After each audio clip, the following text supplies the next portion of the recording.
Prince William and Kate Middleton made their feelings on the ongoing Ukraine-Russia conflict clear when they posted a tweet in support of President Volodymyr Zelensky.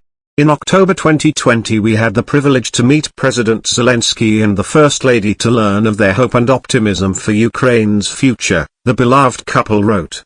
Today we stand with the President and all of Ukraine's people as they bravely fight for that future. The Cambridges signed off with an emoji of the Ukrainian flag alongside their initials. It was an unusual move from active members of the royal family, who typically don't get involved in politics. The royals don't even vote in British elections, nor can any member run for office, while their official site states unequivocally, the Queen has to remain strictly neutral with respect to political matters.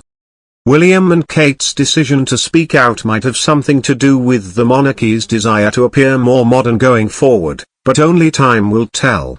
Elsewhere, Prince Harry and Meghan Markle, who vacated their roles as senior royals in early 2021, also expressed support for Ukraine via a statement on their actual website.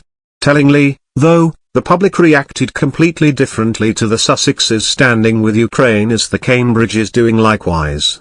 The reception to Prince William and Kate Middleton's statement on the Ukraine-Russia conflict has been overwhelmingly positive, while Prince Harry and Meghan Markle have been summarily mocked for saying something relatively similar.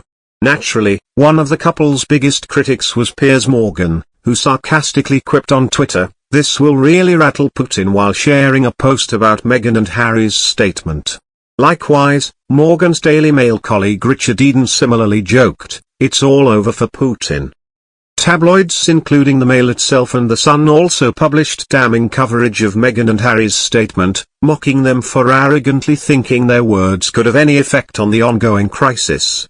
Social media continued to mock the Sussexes for echoing the Cambridges' stance, with notorious right-wing commentator Paul Joseph Watson arguing on Twitter that Meghan and Harry had no place speaking out from the safety of their £11 million, $14.74 million, California mansion.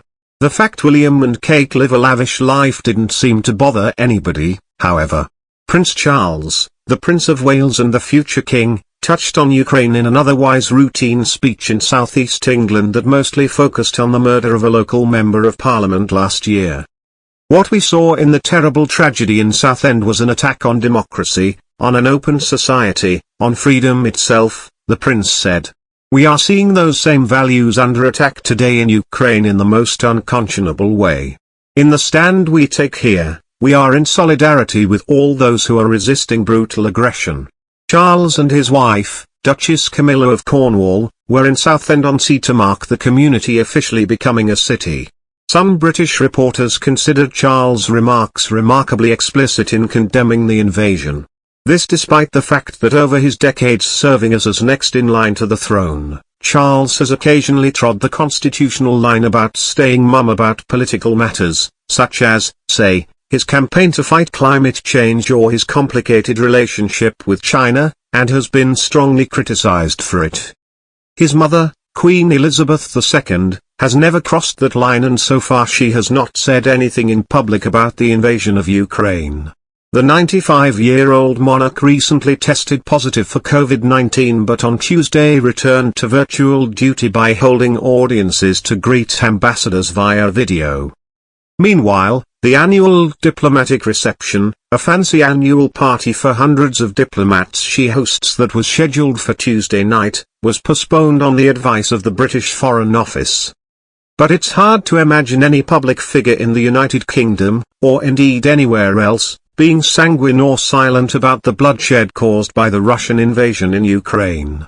In any case, Charles was not the first royal to condemn the invasion.